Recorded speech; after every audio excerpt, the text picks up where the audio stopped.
Excel में colour scale के basis पर भी कंडीशनल फॉर्मेटिंग होती है।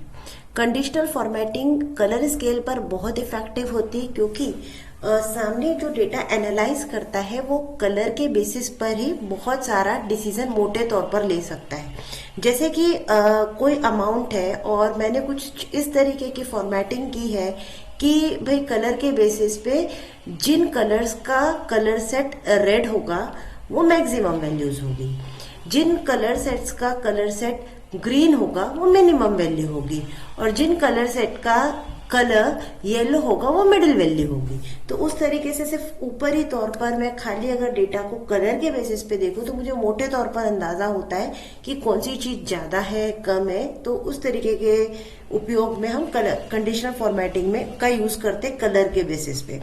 उसको कैसे अप्लाई करते हैं अभी हम देखते हैं। जैसे कि सपोज यहाँ पर एक अमाउंट का कॉलम है जिसमें कुछ नंबर्स है और मुझे उसे कंडीशनल कलर फॉर्मेटिंग करनी on the basis of colours.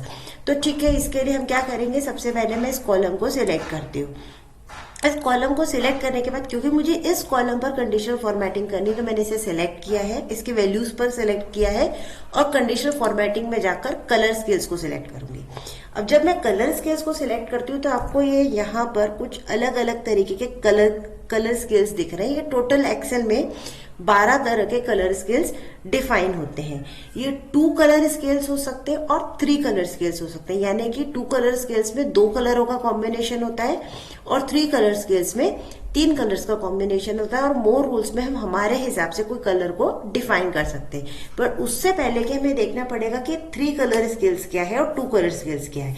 Suppose मैंने ये 3 कलर स्केल सेलेक्ट किया तो ये दिख रहा है, जैसे मैं इस पर कर्सर लाती हूँ तो ये लिखता है ग्रीन, येलो और रेड कलर।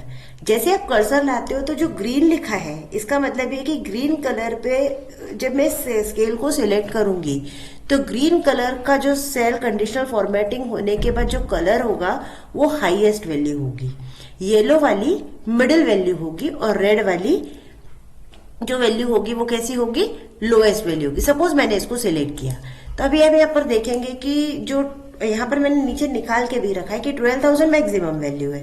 तो 12,000 वाली जो रेंज है जो मैक्सिमम वाली की रेंज में आती, कलर को इसने रेंज में डिवाइड कर लिया है, कलर स्केल्स में डिवाइड किया है। तो 12,000 से लेकर कुछ 7,000 तक की जो वैल्यू है इसने ग्रीन कलर में दे दी है, और फिर 7,000 से लेकर कुछ 1400 तक की वैल्यू इसने येलो कलर के कलर रेंज पे दे दी है, और 1400 से लेकर 200 तक की जो वैल्यू इसने रेड कलर रेंज में दी। तो इसने क्या किया, वैल्यूज को 3 कलर्स में डिवाइड कर दिया, that is green, red and yellow colour में। इसी तरीके से अगर मैं इसको 2 कलर में डिवाइड करूं तो मैं क्या करती हूँ, सबसे पहले इसको क्लियर रूल्स कर देते हैं, यानी कि अब इस पर कोई कंडीशनल फॉर्मेटिंग नहीं है। आपने देख लिया कि कंडीशनल फॉर्मेटिंग सेल पर क्लियर भी कैसा होता है।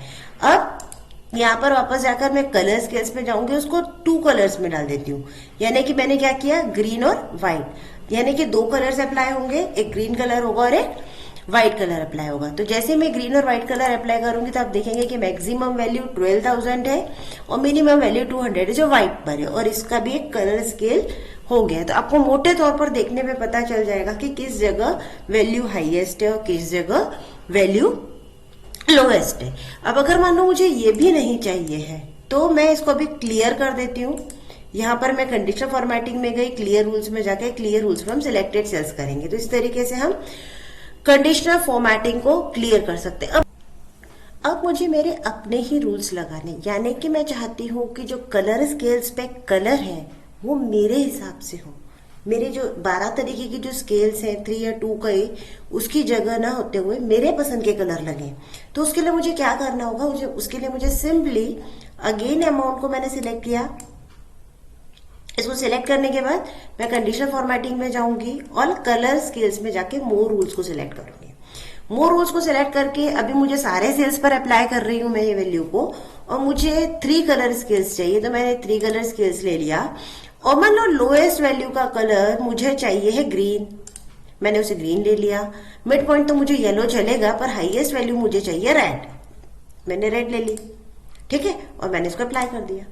अप्लाई करा तो देख लीजिए आप, हाईएस्ट कलर पर 12,000 पर हाईएस्ट रेड आ रहा है और लोएस्ट वैल्यू जो है वो मेरी ग्रीन थी जो 200 आ रही है।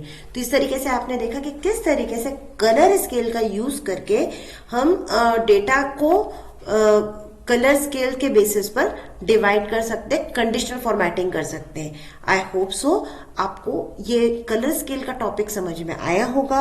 अगर आपको नंबर पे फॉर्मेटिंग कैसे करनी है, टेक्स्ट पे फॉर्मेटिंग कैसे करनी है, डेट पे कैसे करनी है और ये आपका टॉप बॉटम रूल्स कैसे अप्लाई होगा, आइकन्स पर कैसे अप्लाई होगा, उसके लिए भी मैंने वीडियो अपलोड किए हुए हैं, आप उसे देख सकते हैं। और अगर आपको ये वीडियो पसंद आया है तो इसे लाइक और सब्सक्राइब कीजिए। Thank you.